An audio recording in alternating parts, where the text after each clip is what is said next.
I will not yield. I will not flinch. I will defend the right to vote, our democracy against all enemies, foreign and, yes, domestic. It's a clone of Trump on the issues. A clone of Trump on the issues. So I don't see any difference. Too much of what's happening in our country today is not normal. Donald Trump and the MAGA Republicans represent an extremism that threatens the very foundations of our republic.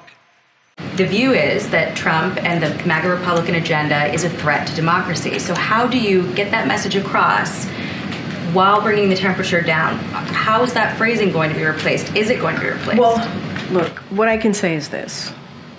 We have our differences, and it's okay to have our differences.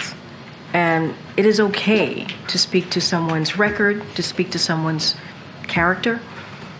That is the difference of, that is important to be able to do, to show, right, what the American people, what you're all about. We're just going to continue to denounce violence. It is important to do that, forcefully be against violence. Political violence has no place in America. It should not be. It does not have a place here. The president's going to continue to be very, very forceful about that. But we have a difference of agenda. That is the truth. Just last week in Michigan, President Biden called Trump a threat to this nation. Should we expect that he will not be calling out Trump with that kind of rhetoric going forward? So what I will say is that it is important, right? We believe it's important to continue to forcefully speak against any type of political violence. That is what the president believes.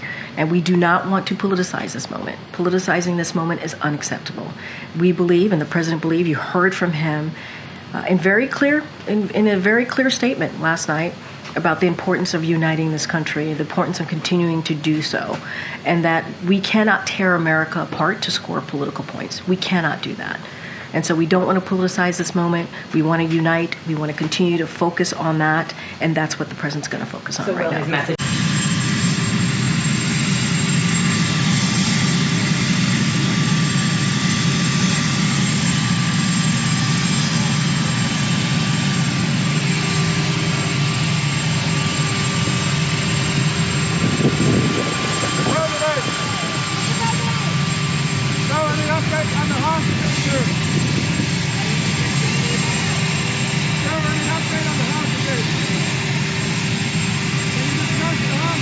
Mr. President!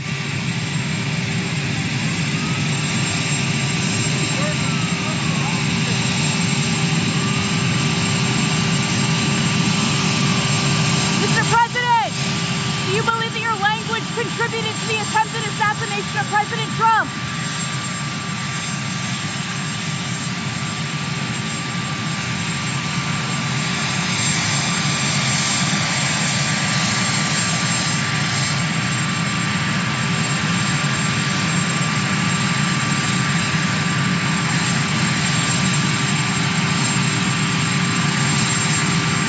We must double down on our commitment to lower the cost of living so that every American feels the impact.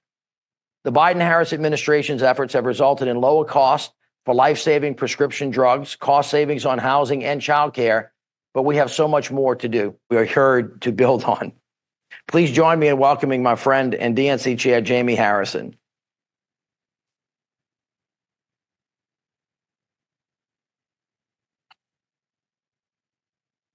But I'm more focused on what we are doing with the money. Our campaign is using every dollar that we are raising from grassroots fundraising and major donor fundraising to invest on the ground to be able to talk to voters. How has the rhetoric changed in light of the assassination attempt with being here at the RNC and representing the DNC and Biden-Harris administration? It hasn't changed. Last night's audience certainly did not show a lot of enthusiasm during the primetime remarks about standing up for America's workers. The response could have been described as lukewarm at best. Some tepid applause here and there, a forced smile from former President Trump when he would realize that the camera was panned on him.